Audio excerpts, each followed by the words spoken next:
Hi everyone, welcome to Women Empowerment's first shadowing session, and we're really excited to have you all. For this shadowing session, we have Dr. Abhi Varma hosting a family medicine session. Thank you, Dr. Varma, for joining us today. Whenever you feel ready, please begin your presentation. Hi, everyone. Thank you so much for having me today. So my name is Avi Varma, and I'm a family medicine physician.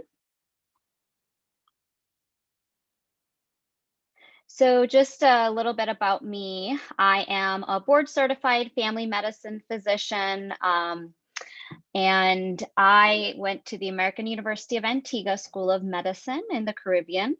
I did my family medicine residency training at Mount Carmel Health System. And I then moved to Michigan with my family, where I worked as part of a large outpatient medical group as part of a hospital-based healthcare system. And then a little over a year and a half ago, I moved with my family to Atlanta, Georgia, where I now work for a nonprofit organization.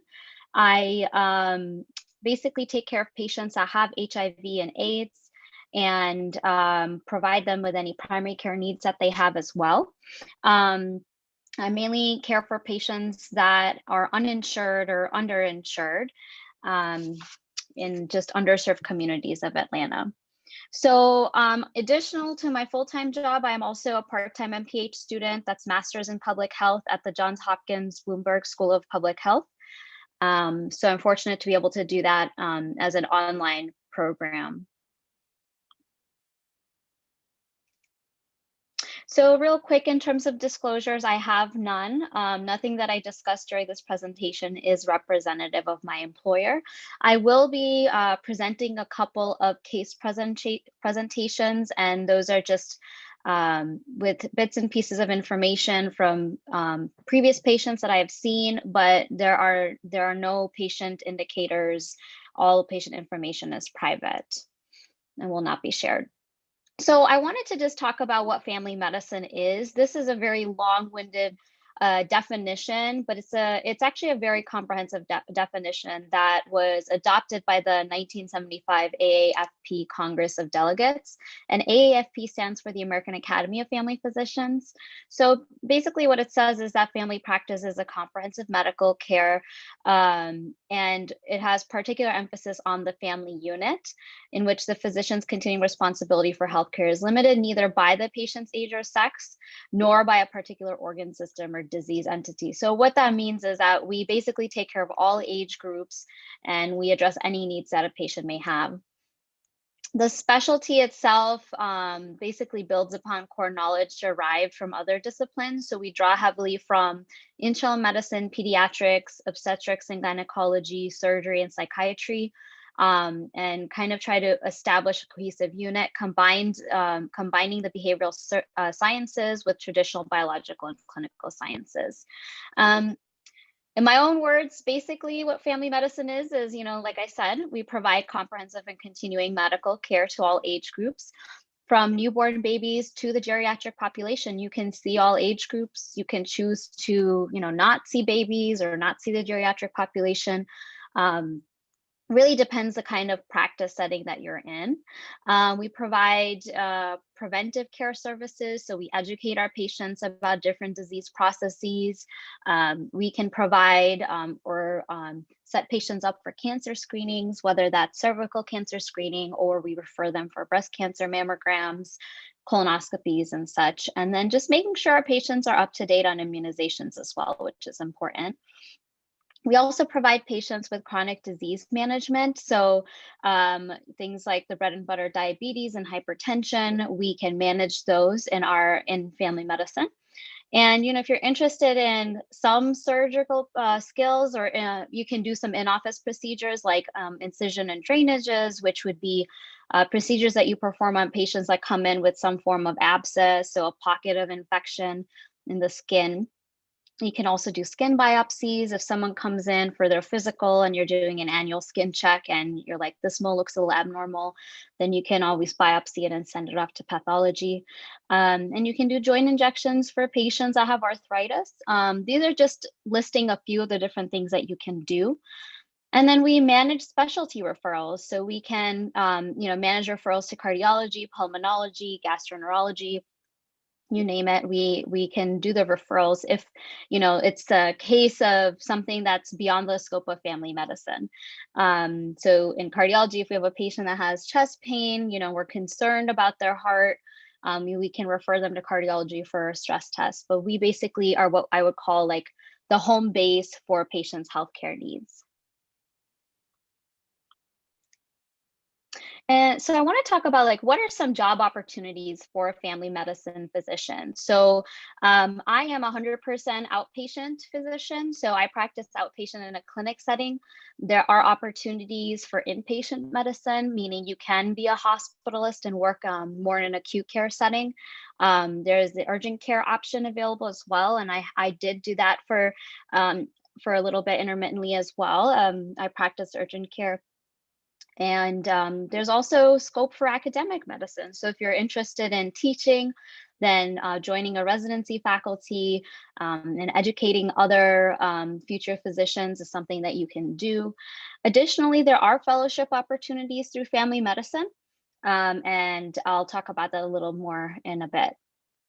In terms of where you can practice, really, you can practice anywhere. You can practice in a large healthcare system. I've done that. You can work more in a local community setting. You can even be in a rural setting. And if you're like, I want to kind of do my own thing, be my own leader in a sense, then you can also start your own practice and have a private practice. And of course, you can work nonprofit like I am. So this is the slide I was talking about fellowship. So in terms of fellowship opportunities that are available, you can go into addiction medicine, adolescent medicine. You can do a fellowship in emergency medicine and practice as an emergency medicine physician. Geriatrics, hospice, and palliative care, which is also a fellowship you can do through internal medicine. And I believe geriatrics is too. Integrative medicine, which has been quite popular, obstetrics. So if you're interested in delivering babies, you actually get trained in family medicine during your residency in obstetrics, but you can also go on to do further training in this. Say you want to be able to perform C-sections for your patients, especially in cases of emergencies, then doing this fellowship would probably be very beneficial to you. And then sports medicine is another option. Now, it's not going to be the same as an orthopedic surgeon, but you can definitely care for patients, with sports health issues as well. And then you could do a women's health or gynecology fellowship, similar to gynecology, I should say, and just get further trained. But these are just some of them. There are other fellowship opportunities out there, and you can visit the aafp.org website for the full list. These are just some of the questions that I commonly get asked about family medicine. So I did want to run through these with you.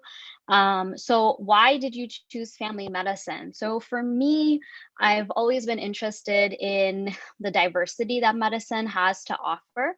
I'm interested in lifelong learning. So I always want to be able to read and learn something new. Now we know medicine is a field that is constantly changing. But I felt that family medicine really provided that for me. I like that I'm able to take care of acute care needs as well as chronic care needs and performing physicals, making sure my patients are up to date on their screenings and building relationships with my patients. And, when I talked about the family unit, that's really what family medicine is about, is you're not necessarily just seeing one individual of a family. You have the capability of seeing the entire family. And, for example, like I could see a kid from when they're born, and then once they hit 18, I don't necessarily have to stop seeing them because of my training. I can continue to see them and provide them with care. So I really enjoy that I'm able to continue to provide care to patients regardless of their age. And I enjoy that I get to constantly learn in family medicine. Now, another question I often get asked is, what is the difference between family medicine and internal medicine? And so basically the differences are in terms of the training, of course, but also in terms of the fellowship opportunities that are available. Both residencies, family medicine and internal medicine, are traditionally a 3-year program. In family medicine, we don't just cover what you would cover in internal medicine in terms of like the actual medicine component, or general medicine, I should say, but we also have rotations in pediatrics, OB-GYN, general surgery, and so on. We do share some commonalities in terms of electives that we do in our training. So we'll cover the kind of things like cardiology, pulmonology, ICU, gastroenterology. So we do get the opportunity to go through those electives just as an internal medicine. But the big thing would be in terms of, how you practice. So in internal medicine, you generally take care of adults in the geriatric population, whereas in family medicine, we get to take care of all age groups. Additionally, in terms of fellowships, I've already mentioned what family medicine fellowship opportunities are available. And internal medicine is more traditionally the cardiology fellowships, pulmonology, gastro, all those other specialties that are available usually are through internal medicine. And another question is, how long is residency training for family medicine? Like I said already, traditionally 3 years. What does an average day in the life of a family physician look like? So it really varies based on the job that you take. So traditionally, if you are an outpatient provider or physician, you will oftentimes have an 8 to 5 schedule, Monday through Friday. You may have call, but usually call is from home and it's really just a phone call with the patient. But you also have the opportunities to have a schedule where if you decided you were more interested in a hospitalist schedule or working as a hospitalist, then you could be working 12 hours, 1 week on, 1 week off. So it really depends on what you're looking for. My practice where I currently work, I'm in, generally an 8 to 5 job, Monday through Friday. We are trying to increase hours, especially during the pandemic, to help accommodate for patients that aren't able to make it for regular office hours because of their jobs. And so, we're offering some evening hours and some Saturday hours as well. And some clinics do that. My job in Michigan, we had that where we were open 7 a.m. to 7 p.m. Monday through Thursday. And then Fridays we would close by 5, and all of our providers would rotate which days they would start early, which days they would end late. We just had that big of a practice that we were able to accommodate that kind of schedule and still allow for some balance in our work life. Which is the next question. So do you have work-life balance as a family medicine physician? And yes, it's definitely doable. It's definitely possible. To me, work-life balance was more about working that traditional 8 to 5 job. But in terms of, other people may say, well, I prefer to work really hard for 7 days and then be off completely for 7 days and kind of rotate that schedule. And that's totally fine too. So it really depends on the definition that, your definition of work-life balance. So that's kind of key there. And before I go into the next section, another question I often get asked is family medicine an easy field? And it's really a common misconception that family medicine is considered easy. It's not a specialty like cardiology and such, where you have to really be focused on specialize in cardiology itself or around the heart, but you have to know a lot about different aspects or different disease processes. So, it's something that I feel like I'm constantly learning and definitely challenging. So I definitely think it's a common misconception there. So next, I wanted to go through some clinical case presentations. And if you guys have questions, I was told there'd be questions and in the YouTube chat. Unfortunately, I don't have the link up yet, so I'm not able to check there.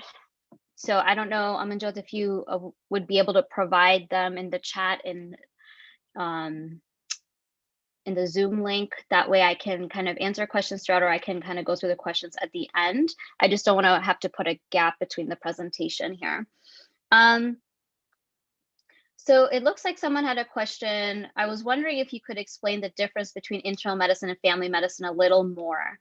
There isn't too much more to it, because in terms of like the training, like I said, with internal medicine, you're doing more inpatient hospital rounds on patients. You'll have some outpatient clinic, but family medicine tends to be more outpatient clinic heavy. In family medicine, like I said, you get to see kids, so you're doing a little bit of pediatrics. You also get to see pregnant women. So you get to do some obstetrics, and then you get to do gynecology. And like I said, with general surgery, we do the rotation and training. But you don't generally practice as a general surgeon. Thank you so much. Let me pull up that link so I can check for other questions too. So there really isn't too much more. And like I said, in terms of fellowships also, it's really, that's very different in terms of the opportunities that are out there. But if you have other questions, feel free to ask, or if there are further clarifications that you want about the differences, and if you can specify that more, that would be great. So I'm looking here. General surgery, we do the rotation. And if I can pull up and see if there's any questions here. I don't see any right now. Okay. So next I'm going to go through some clinical case presentations. I have 3, and I'm going to kind of walk you guys through these.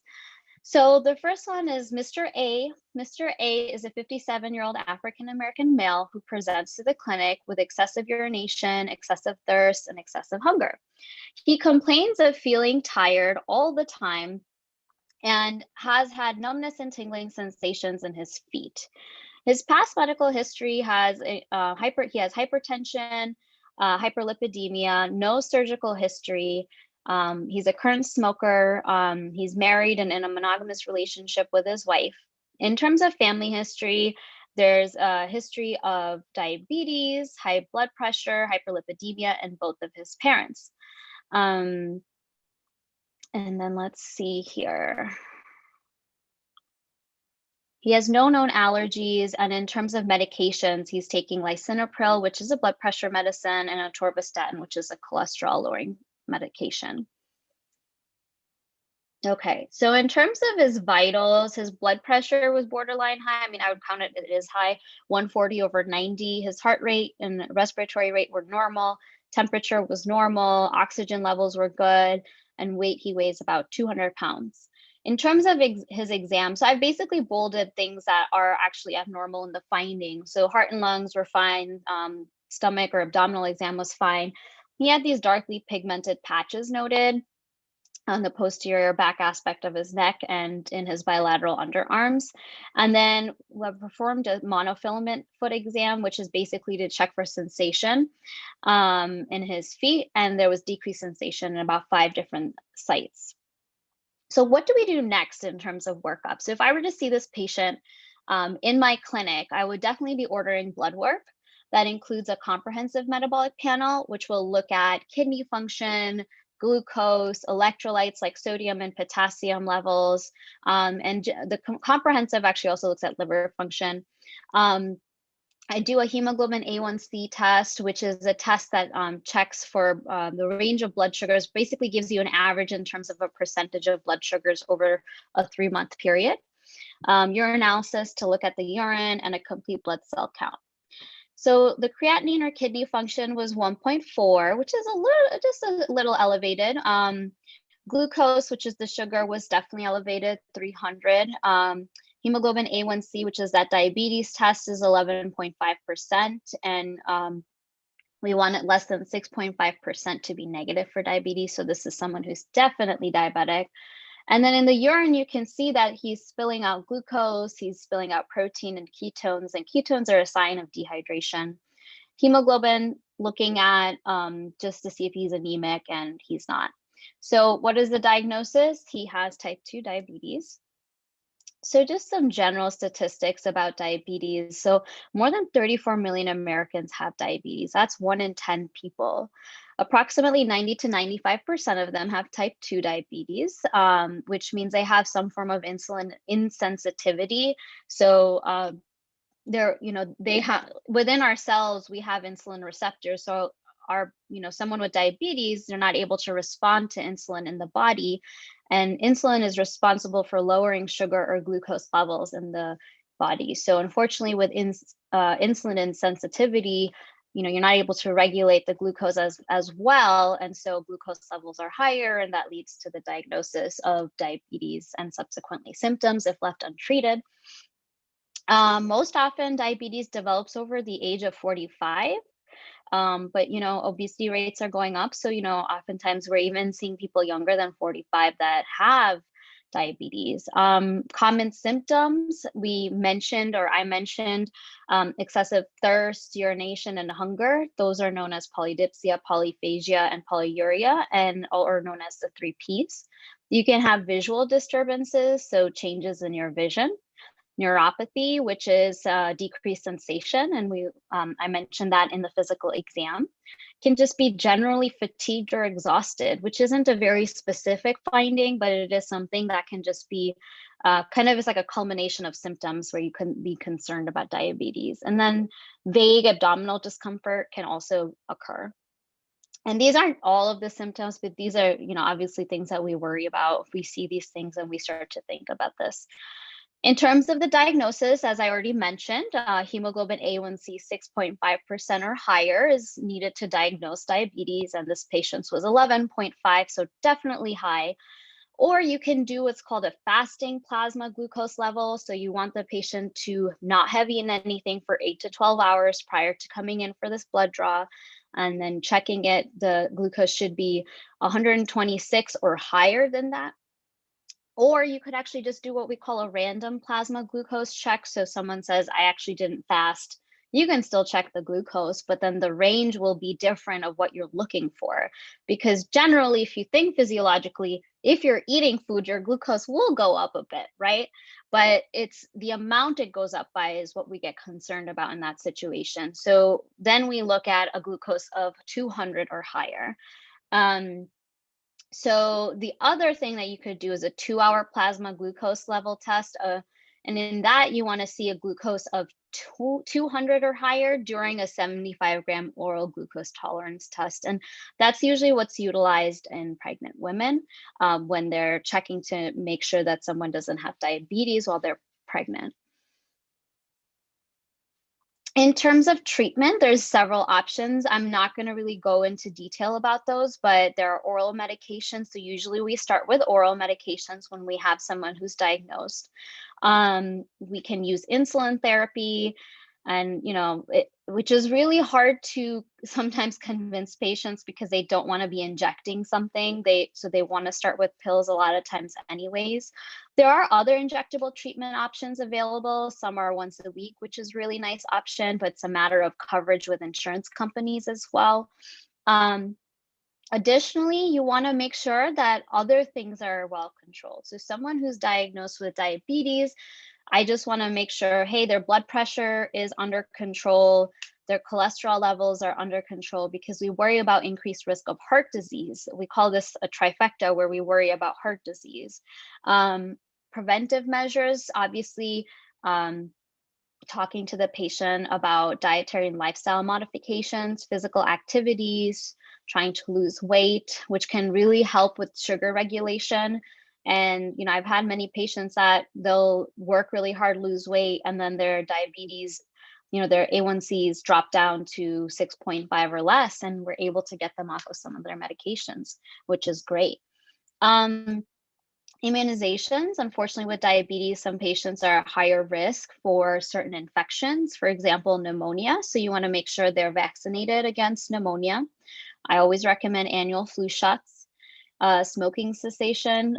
Smoking increases risk for a lot of things, including diabetes.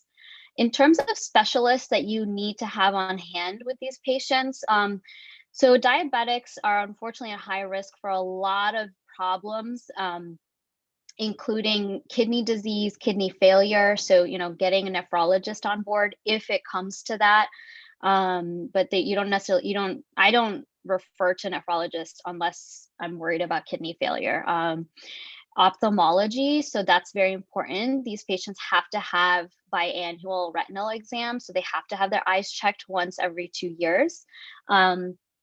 And oftentimes I tell them to just go once a year anyways. So even though the recommendation has been to every 2 years, I still recommend annual.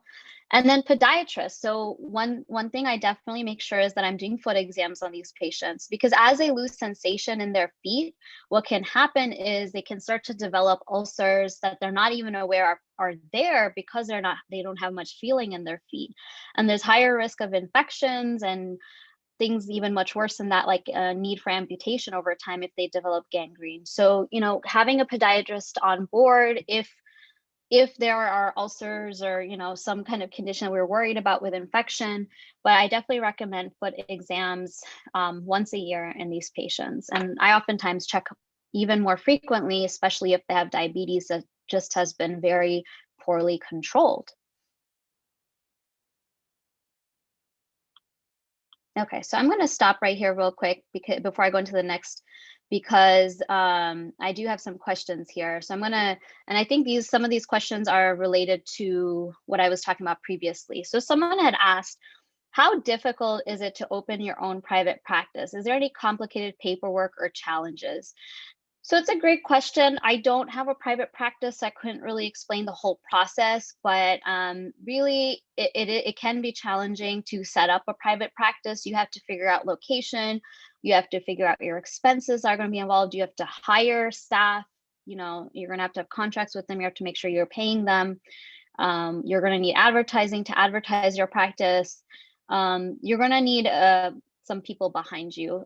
Some people do it on their own, but you know, you may likely need some people behind you to get it up and running. Another question was, how was it transitioning from a Caribbean medical school to a residency in the US? So that's a great question. So transition wise, it wasn't difficult. With Caribbean medical schools, what happens is that you end up doing your first 2 years of medical school on the island, for example, and then you'll come back to the United States and do your clinical rotations. So you're already kind of rotating through the hospital settings in the US anyways. In terms of matching into a residency program, that may be more difficult if you're coming from a Caribbean medical school. So this past year, in terms of the match, 94% of US medical grads matched into residency programs. And in terms of Caribbean medical schools and other foreign medical schools, the percentage was about 61% and 61.1% for the latter. So it's definitely less in terms of, you know, and it's more competitive if you're coming from a Caribbean medical school, but that's not to say that you won't match. It's just to say that it is a little bit harder, and 61% is actually much better than it's been in several decades. So it's actually gotten much better. So hopefully that answers that question. And I see there's some questions in the live chat, and I'm trying to see if I can find those questions on here. So I apologize. Let me see if I can. I'm on the link. I'm not seeing questions here. So let me see if I can pull that up. 61% is actually much.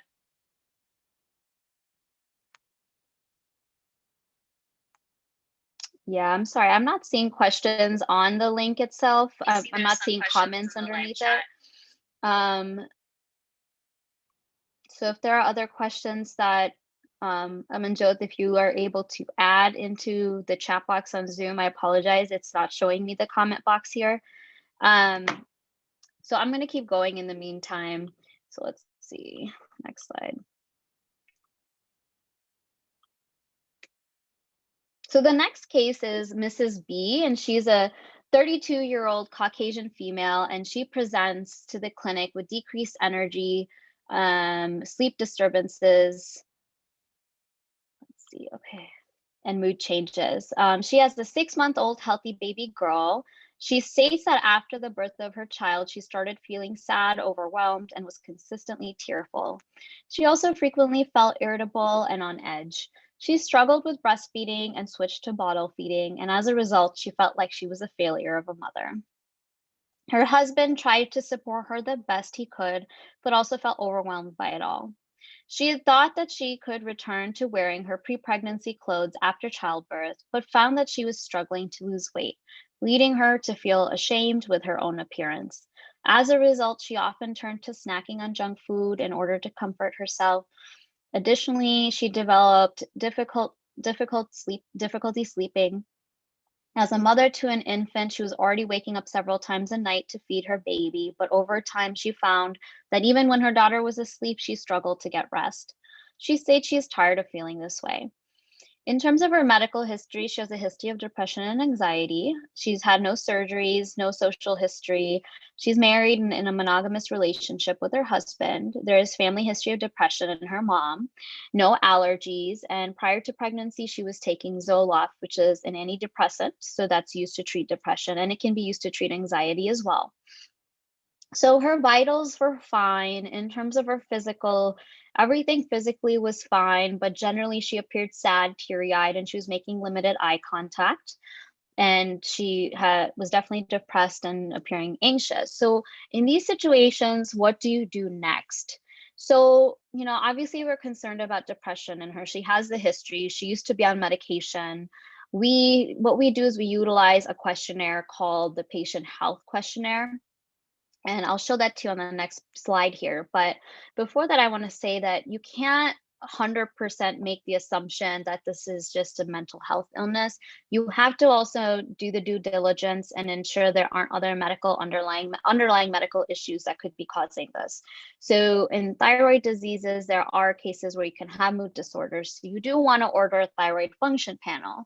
Now, she didn't mention anything in terms of like GI problems like constipation, dry skin, brittle nails, hair loss. Those are things that we worry about in like hypothyroidism, also irregular or heavy periods. None of that was mentioned in this case, but those are kind of things that you look out for in a thyroid problem. And complete blood cell count is to ensure that the patient isn't anemic. And anemia, there have been, you can get depression and mood disorders as well. This is the PHQ, or Patient Health Questionnaire 9. This is a very standard template that is utilized. And I've used this, in Michigan, I've used this in Georgia, and I make it pretty standard part of my appointments with patients. So initially when they come in for a visit, we'll provide them with what we call the PHQ-2. And that's just the first 2 questions on this questionnaire that they get. And then if they score above 4 points, we generally provide them with this full questionnaire. Just takes a couple quick minutes to fill it out. But basically, as you can see, if we run down the list from top to bottom, number 1 is little interest or pleasure in doing things. Number 2 is feeling down, depressed, or hopeless.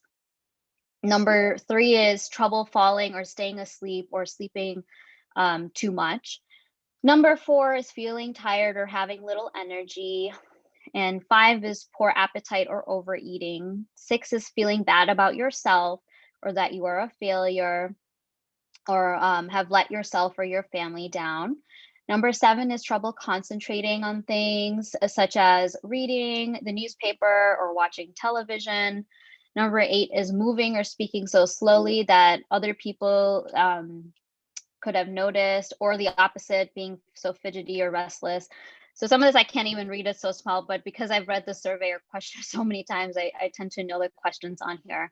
And then I put an arrow next to number 9 because that's obviously a very critical question. All of these are important, but that one, you can't let the patient walk out of the visit without fully assessing them, because now they're talking about suicidal ideation, and so it's definitely a concerning thing. You want to make sure the patient isn't going to leave and harm themselves. And then you add up the total, and at the bottom right, you can kind of interpret the score and see where they fall in terms of depression. Is it mild? Is it moderate? Is it severe or moderate severe? I know there's like the range there, but you kind of add up the cumulative scores. And in terms of this questionnaire, you're generally asking them, in the last 2 weeks, how have you been feeling? And I know some of it's subjective in terms of the categories going from left to right, like not at all, several days. Well, what does it mean? In my opinion, several days tends to be 1 to 3, and then more than half the days would be 4 to 5, and then nearly every day is 6 to 7.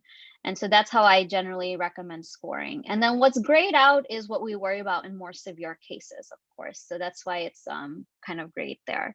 So definitely, I think it's a good questionnaire, and it's been very, very useful, especially, oftentimes there are patients that don't want to talk about how they're feeling, or they feel bad about how they're feeling because of the stigma that exists in our society. And so I like utilizing these because oftentimes what I'm not hearing directly from them, I'm seeing in their scores where they decide to be honest. And I mean, yes, not everyone is always honest, but it's still like definitely a good measure. And I've caught a lot of patients that are depressed or anxious. There's a separate scale for anxiety, but in this case, I'm focusing on the depression.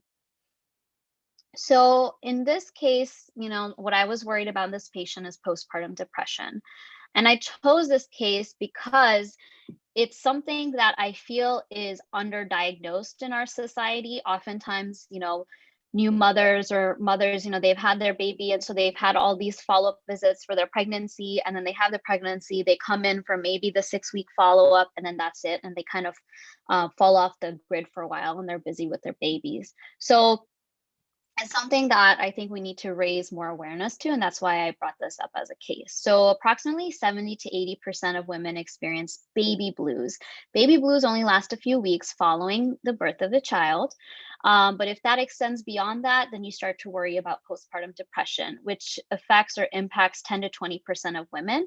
And that's about 1 to 7 women. So it's quite common. And this can equate to 600,000 new diagnoses of postpartum depression among women annually. This number increases to 900,000 if you include women who have had miscarriages or stillbirths. So that's a really high number. And I apologize for the error in the slide here. Additionally, 50% of men who have partners with PPD or postpartum depression also develop depression. And oftentimes the men are even more overlooked than the women. So just something to be aware of. So how do you treat these patients? Well, therapy and counseling, number one. Depending on the severity, you can consider antidepressant medications. Now, obviously, if you're breastfeeding, then there's this concern about depression medications and the impact it may have on breast milk. So that's something definitely to discuss with the physician to determine what's the safest route. You want to treat any underlying medical conditions, like I mentioned in that previous slide. Dietary modification, physical exercise, things like meditation and yoga are helpful too. If it's a case that seems a lot more severe, or it's a patient that has tried multiple medications in the past that haven't worked, then I tend to request psychiatry's help, because then it's a little beyond my scope as to what I can offer. So I'm going to stop here because I saw a couple of different messages come through with questions. So let me pull those up and go through those, and I'll go through the final case. Okay, so there's a question. I was just wondering, what's your favorite part of practicing family medicine? I love that. So I love the connections that I build with my patients. I work with a very underserved population, a group that's, it's a marginalized population. So, often they're very appreciative of the care that they're getting. And so I'm very thankful to be able to help them and to provide them with care. So it's definitely the connections that I get to build with my patients. There's another question here. What is a normal glucose level? Are there any other conditions that present similar symptoms to diabetes that also produce higher glucose levels? There's some tumors that can produce higher levels. They're not very common, but that can certainly occur. A normal glucose, it depends on the laboratory and their range of values, but I generally think about 80 to 125 is kind of what I would consider normal. Now that's fasting. Now, if it was more of a random blood glucose, like I'd mentioned earlier, it has to be less than 200. Now, you can have a normal blood glucose at 70, but if you drop to 60, then I worry about the opposite problem, which would be low blood sugar or blood glucose. When did you realize you wanted to become a family medicine physician? So in terms of medicine in general, I've known since I was a kid that I really wanted to go into medicine. I had great role models growing up. My uncle on my mom's side and then my aunt on my dad's side are both physicians, one in India, one in the US. And, the one in India started his own hospital in New Delhi. And so as a kid, we used to take trips to India and, I used to just volunteer, just little small jobs here and there. But, it was just the experience and, seeing patients and seeing people get better was definitely a great experience. I always knew that I wanted to go into medicine. I realized I wanted to go into family medicine when I started going through my rotations in my third year, and I realized there were certain aspects of most of the rotations that I enjoyed. And so, I didn't really want to give up on certain aspects necessarily. So for me, it was, probably the best decision to choose family medicine. I loved pediatrics. I loved internal medicine. And I just felt like family medicine was the best bet and best fit in terms of that. Another question, is there a lot of stigma towards physicians if patients or colleagues find out you graduated from a Caribbean medical school? No, not at all. Once you're a doctor, you don't really think about those things.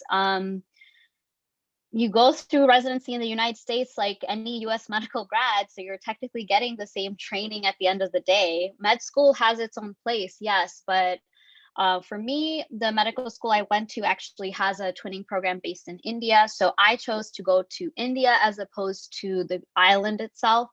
And I got to experience the Indian medical school system, which is amazing.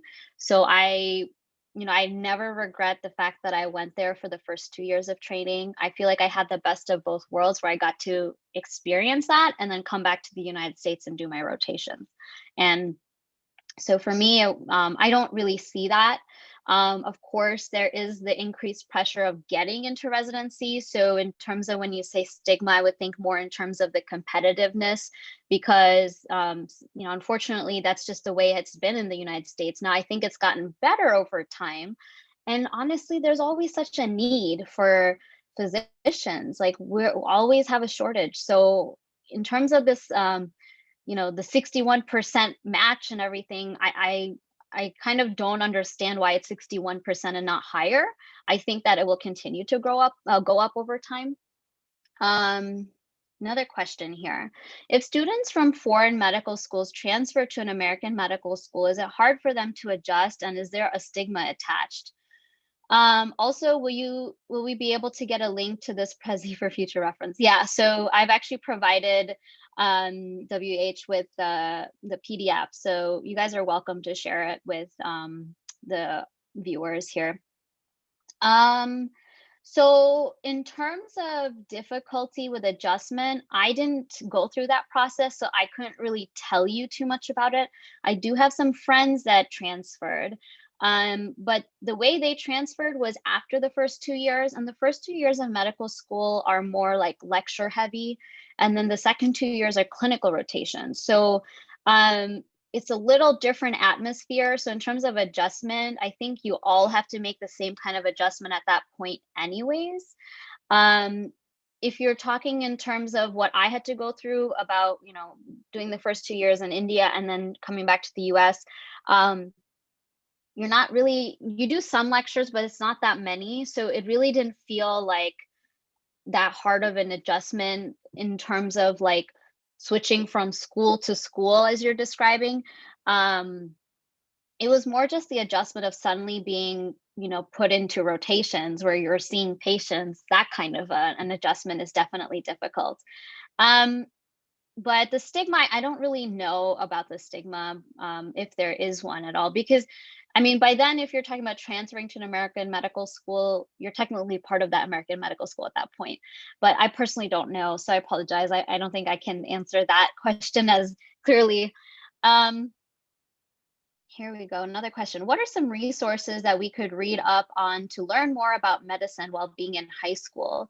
So some good websites are amc.org. It's a great resource for high schoolers, and it kind of walks you through the whole process of like the stages. Like in high school, these are the things you should do and what to expect in medicine and kind of moving forward. So it's actually a very good resource. It also has resources if you're interested in doing research. They have a link for summer research programs. And the reason I bring it up is if you are deciding or choosing to go into medicine, you want to have some research experience. It looks really good on your resume and application. So it's something to definitely think about. Another question here is, how many years of schooling did this take you? So going into medicine, you feel like it's forever. But you have your undergrad, and then you have med school, which is another 4 years, and then in terms of residency, that's an additional 3 years. So a long time. All right, so I'm gonna go through the final case. And then I have some more information that I want to share with all of you. And any other questions, like, feel free to ask me. Happy to share if you guys are interested in some pre-med tips, and if we have time. I know we're running low on time, but I'd love to do that as well. All right, final case, and I'll try to be quick here. Mr. C is a 21-year-old African-American male who presents for a checkup. He states his partner told him that he recently tested positive for chlamydia and informed him to get tested. The patient denies any current symptoms, but would like to get a full STD check. He states that about a month ago, he had flu-like symptoms, including fevers, chills, body aches, and a decrease in appetite. He states he got tested for the flu and COVID and that he was negative. He also states that those symptoms have resolved, but that he still feels fatigued and has noticed swollen lymph nodes in his neck. No medical or surgical history. He does smoke. He has had 3 sexual partners in the past year. He's gay. He has no family history. He doesn't have any medications, no known medication allergies. So what would I do at this point? I would test him for HIV. I would do the full STD check. I would run a CBC to see if he has any anemia given his fatigue. I would even check him for mono, because obviously that can lead to fatigue that can persist for a while, and it can lead to swollen lymph nodes as well. And I would kind of go from there. So the point of the case was to really talk about HIV, which is the work that I am doing now. So what is HIV? It's a human immunodeficiency virus. Approximately 1.2 million people live with this. That's 1 in 7 people that don't know. Approximately 14% of these people don't know that they have HIV. That's 1 in 7 people with HIV. And HIV, unfortunately, continues to disproportionately affect certain racial and ethnic minority groups. And the highest prevalence is in men who have sex with men, or gay men, MSM. In terms of treatment, again, I'm going to be very brief, but we treat with antiretroviral medications. We definitely provide a lot of counseling to our patients, especially safe sex practices, which is very important to decrease transmission of the virus to other people. Case management, like I said, unfortunately, a lot of my patients are uninsured or underinsured, and oftentimes I have patients that are homeless, maybe unemployed because of the pandemic. So we utilize case management and social work to help our patients as well. And just check on them regularly. That's very important, to check on your patients regularly. So what did we learn from all of these cases? They're very different cases, and I chose different cases for a reason. And the reason is that family medicine is very diverse. You will see a lot of different things on a daily basis. And if that's something that's of interest to you, then family medicine might be the right field for you. You are considered, as a family medicine physician, the first line for these patients. You are usually the first doctor that they turn to. You perform preventive screenings, which is what I talked about, immunizations, making sure your patients are caught up on those. You can provide chronic care management, like for diabetes that I talked about, for depression, for HIV, which is a chronic disease. Mental health care, we talked about postpartum depression. You can provide that for your patients. And I didn't talk about this, but you can provide well child checks as well. All right, so I don't see more questions right now. I'm going to keep going then. So I wanted to talk about being a woman in healthcare, and in general, talk about women in the working industries. So there is, unfortunately, gender inequality in healthcare. It exists, and I would argue, in all areas of life. Female physicians are paid 26% less on average than their male peers. The widest gender-based pay gap is actually among anesthesiologists, among all work fields, not just in healthcare. And female physicians, unfortunately, are more likely to face gender discrimination, maternal discrimination, sexual harassment. Female physicians are underrepresented in leadership roles in healthcare. In 2015, which is the last statistic I saw, was about female physicians only accounted for 39% of full-time faculty and 16% of departmental chairs in US medical schools. That was just 5 years ago. So there's a lot of work to be done. Now, I don't want you to be disheartened if you're a woman in planning on pursuing medicine. I think we're doing better than we have in the past, but I think there's definitely a lot of work still to be done. So let's talk about the positives for women. Well, we have comparable or better patient outcomes. There are statistics out that talk about this. So this is actual data. Female physicians spend more time listening to their patients, which is what patients want. They want to be heard. Female physicians communicate better with both the patients and their family members. This is not an opinion, it's actually data out there. So I'm not saying that women are better than men. I'm saying that we just want equality with men. That's all we ask for. And I wanted to touch finally on just in general, the gender-based pay gap. So the good news is that this has decreased. The bad news is it still exists. So in general, women make 81 cents to every dollar a man makes. And that's in what we look at as uncontrolled data. So if you control for all other factors, it's actually better. It's 98 cents for women to every dollar, so only a 2-cent gap. But it may not seem like a big difference, but over time that can become additive. So I kind of give a comparison, but basically if in a controlled scenario, women would be making 80,000 less total than men if they had like a 40-year career with a median salary. And unfortunately, this pay gap is actually more significant for women of color, women in leadership roles, and women in certain work fields, and also women working in certain states. Like my state in Georgia is one of those. So, I mean, what is the point of me mentioning those things is my hope is to encourage more women to join the field of medicine. I want to see equality in medicine. I want to see equality in general, but I just want to spread the awareness about this. Things have gotten better, but there's still work to be done. And so let me see here. So yeah, I mean, that's pretty much my presentation. And if you guys have further questions, I'm gonna go through the chat box next and answer any other questions that are left. But otherwise, feel free to reach out to me. You can reach out via email, which I've provided here, avivarmamd@gmail.com. You're welcome to follow me on Instagram or reach out that way. My Instagram handle is @dr.avivarma. I like to provide tips to pre-med, med, high school students, residents. I really enjoy advocating for those in medicine. It is not an easy field. It's definitely a difficult field, but if it's something that you know that you want to do, then know that you're not alone in the struggle. It's, we all struggle a little bit there. And, unfortunately, burnout occurs. So you need to advocate for yourself too. And, take care of yourself. Definitely make time for yourself outside of work and medicine. So let me go through the chat box and see what other questions there are. Okay, so what advice would you give to a high school student who is considering to pursue a career in the field of family medicine? So if you are very interested in the specialty, a couple things I would definitely advise would be, and this is in general, if you're interested in medicine for high school students, is number one, I recommend shadowing. I recommend shadowing physicians. So if you're interested in the field of family medicine, shadow in a family medicine clinic. There are some opportunities through residency family medicine programs where they may allow that too.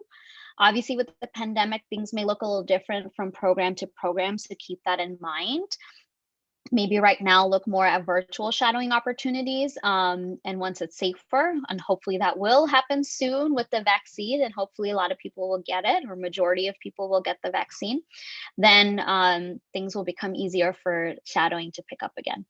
But definitely rotating through a family medicine clinic, not just to show that you're interested, but also to see if you're actually interested in the field. So sometimes that's a good way of ruling out specialties too.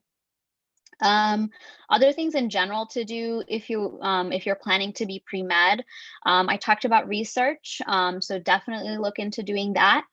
Volunteering for a community service organization, always look for longer term opportunities as opposed to short term opportunities. Longer term opportunities will always look better. So if there's a healthcare field that's like a one-day thing, that's not going to look as good as if you were doing like a summer research program that I was talking about earlier, where you're doing that for several months. So definitely things to really think about. Another question I see is, I know that med schools want to see dedication and well-roundedness. So a lot of times people have some sport or instrument they do. If you aren't good at those activities, how else can you stand out?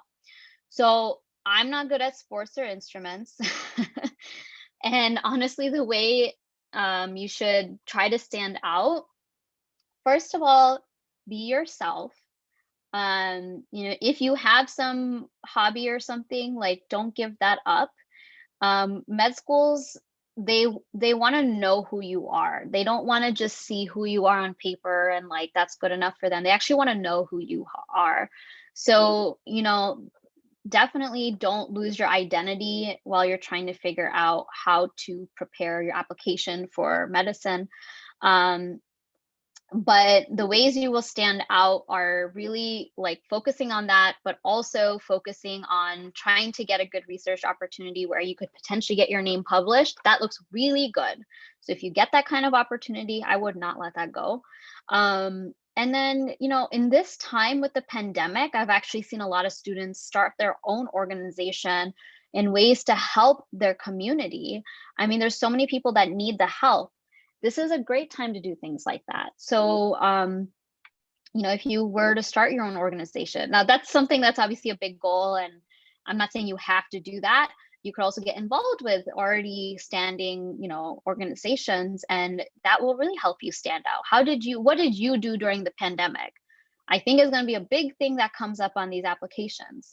So definitely thinking about that would be important. Now, well-roundedness is something that you will find in any field when you're applying.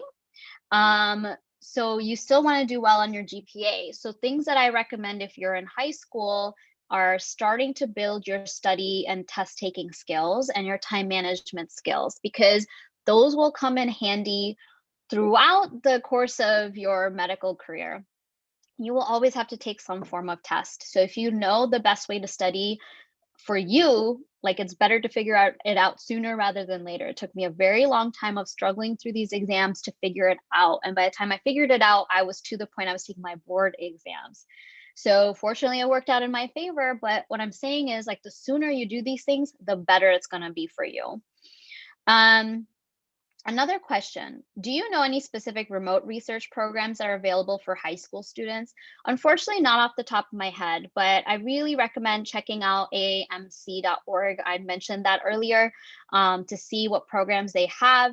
The other thing I would tell you is, if you are, in a university setting and you're on an email server where you get emails, I'll tell you, I get emails every day from Hopkins about virtual research opportunities. When I say research, it doesn't necessarily have to be like you're sitting in a lab and doing research. A lot of research is like literature review, which you can do from anywhere. So those are things that are really, really important too. So definitely think about that. Another thing I really want to point out is scholarships. Med school and even college is so expensive these days. So always look for scholarship opportunities. If you are able to afford the schooling, that's fantastic. But if you're like someone like me who needed to get loans and stuff, like, really look for scholarship opportunities. And I cannot stress that enough. I wish that I knew about that when I was in the process of applying for college and for medical school, and I didn't. So really, like, I definitely recommend doing things like that. So there are definitely some big scholarship opportunities for high schoolers interested in medicine and college students interested in med school. Always reach out to the college or medical school that you are planning to apply to or have applied to. Reach out to their financial aid offices and ask them if they have merit scholarships, if they have recommended external scholarships. There's some big scholarship opportunities. One is through Tylenol, actually. Tylenol does a big one for anyone interested in healthcare. So there are several ones out there, actually. Let's see, I'm actually in high school and 2 programs I'm looking into allow me to do research project and write a thesis on them. Is that what you mean by being published? I would ask for clarification of what they mean by write a thesis. Because a thesis usually is like a very, very long paper, and it's just a paper. It doesn't tell me if it's actually going to be published anywhere. It sounds like a very interesting opportunity, so I would definitely follow up and ask them for more information. But what I mean by published is I mean that it is going to be published in a journal. It doesn't have to be the biggest and best journal, like, like we talk about the Lancet or New England Journal of Medicine, but that it will be published somewhere. So you want to ask what they mean by you are going to be writing a thesis. But that sounds really cool. So yeah, good luck with that. That's awesome.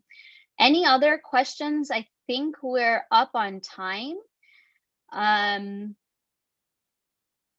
was able to throw in some of my pre-med tips that I was going to add in there anyway. So I'm glad I was able to do those. And obviously, if you guys have other questions, feel free to reach out to me. I do a lot of things, so I apologize if there's a delay in my response. Sometimes it takes me a little bit of time to get back, I'll be honest with you, but just be a little patient with me, and I appreciate that. Anything else?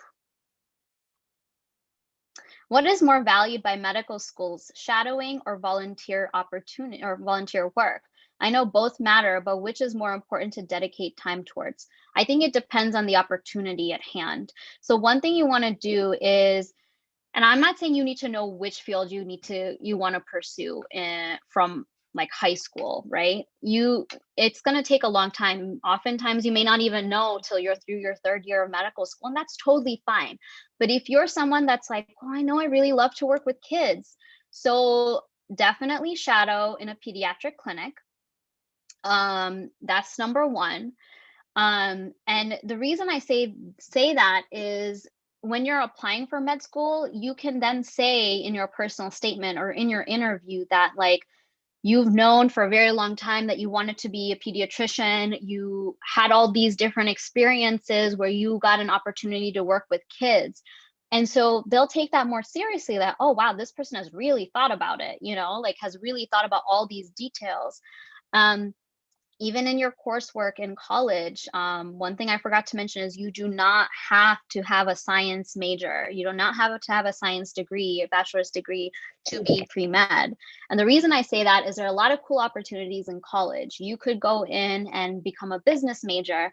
And for whoever was asking me about the private practice question, that degree in business is going to go a long way for you once you get through med school, because you will have the skills and tools to actually start that private practice. So when you apply to medical school, you can say, I have a keen interest in the business aspect of medical care.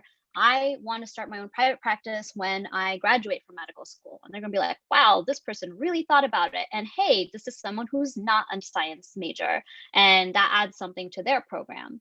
Or you major in Spanish, you say, I am very interested in the language. I wanted to learn it. I'm fluent in it. I'm doing this because I want to work with the Hispanic or Latinx population. Wow, that person's really thought about this. And I will say Spanish is a very, very highly coveted skill to have. Okay, there are a lot of job opportunities out there where they actually say Spanish is preferred or required even. So just things to think about as well. So sorry, going back to kind of the question about what's more valued, again, it really depends on what your goal is. And I like to I do say, start thinking about things early on. So if the volunteer work is, not something that's really meaningful and won't really add to your CV in terms of like, what is your holistic, because people, like I said, med schools want to know who you are. And if it's like very random experiences here and there that you can't tie together, they may be like, who's this person? So really think more about it like that in terms, instead of like, should I do shadowing versus volunteering? And I think that will be a better way to look at that. A couple other questions here, and Amanjot, please let me know how much more time you want me to chat for too. I don't want to take up your time either. So let's see, this other question is, what path or courses do you highly suggest taking in university in order to pursue a career in family for family medicine. So one thing I will definitely say is you have to take your pre-med requirements, right? So you have to, so it depends on the school you go to. So whatever your college pre-med requirements are, those are the requirements you must fulfill. But generally speaking, those are going to be 1 year of biology with lab, 1 year of physics with lab, 1 year of chemistry with lab, 1 year of organic chemistry with lab. And then they also throw in, I believe they throw in a calculus class, and then they'll say like English for a year. So couple tips in regards to that. You can knock out some of those college credits if you're taking advanced placement classes in high school.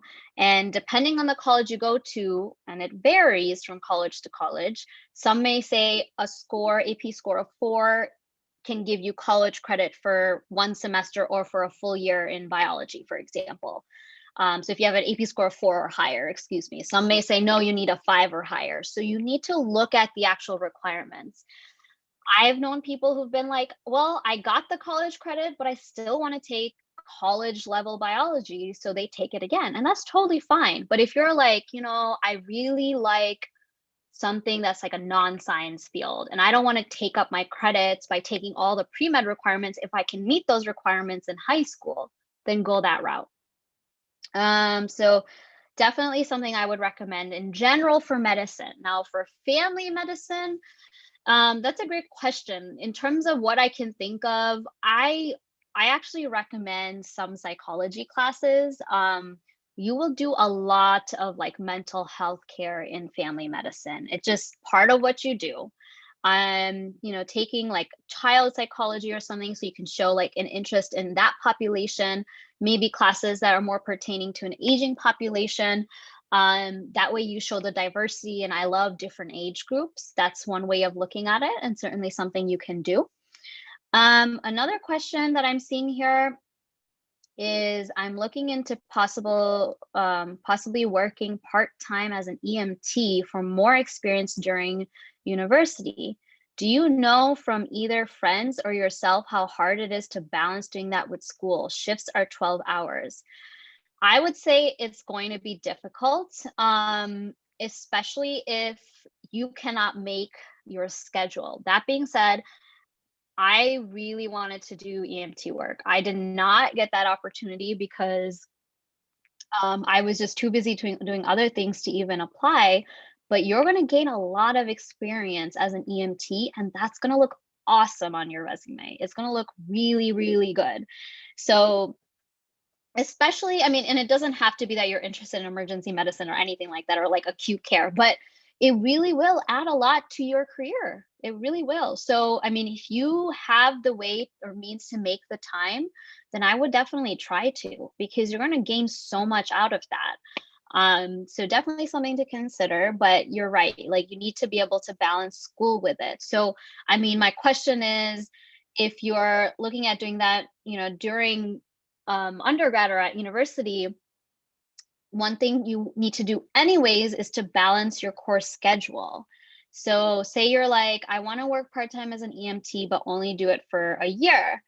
Maybe that year you're taking a lighter load in terms of classes, or, you're just really buckling down in terms of focusing on that. So then when you're off or not in class or not studying, you're making time for EMT, but I don't want you getting burnt out either. So it really depends on what the part-time schedule would be looking like and what your course load will be looking like. So usually one of the tips, and I'm sorry I'm going like all over the place in terms of my tips, but it's because I'm remembering things as I speak, is, and this is something that I do now with my MPH, and that is that I've created just basically a template. And so for college or university, you're looking at what, like 4 years standard, sometimes less, sometimes more. Literally write out your calendar and say like, okay, I have pre-med requirements I have to meet. I generally recommend completing those in the first 2 years of college. And the reason is you generally want to take MCAT in your junior year to prepare so you're ready to apply for medical schools in your 4th year, okay? And if you're taking MCAT 3rd year, those pre-med required classes are going to help prepare you for MCAT to a certain extent. Obviously, you still have to study beyond that. but then you don't have to worry about those. And then the rest of the time, in terms of your coursework, you focus on your actual degree. So it's kind of like you're getting them out of the way. So definitely something I would recommend. In terms of balancing classes per semester, I always say pair like one hard class with two easy classes, kind of a thing. So how do you know if a class is going to be hard? You reach out to previous students, ask them if it's difficult, look at student boards online, virtual boards to see, hey, how was this class with this professor? That way you know ahead of time if a class is going to be difficult. Orgo is generally difficult. I had a very hard time understanding Orgo. I, from the very beginning, joined a study group. Don't be ashamed to join study groups or getting a tutor. It just means you're trying your best to do well, and also connect with your professors. All of these pre-med classes tend to be huge. There are a lot of kids and students sitting in those classes. So you're not getting an opportunity to get to know your professor. So go to office hours, reach out to your professor. You may be shy. I tend to be shy in those settings too, but if you reach out, they see that you're showing initiative, that you're truly interested in the class. You get to know your professor. They can help guide you through the course to however extent they can, depending on how busy they are. And you may get a letter of recommendation out of it, which you will need for medical school. So there are a lot of benefits of it. Any other questions here? Otherwise, I'm going to go ahead and stop. It's been great chatting with all of you, and thank you so much for all of the thoughtful and amazing questions. I tried my best to answer. I apologize if I wasn't able to answer all of them as clearly as I would have liked to, but again, feel free to reach out to me by email or Instagram. But yeah, I guess that's about it. Thank you all so much, and thank you again for having me and having me come and chat with all of you.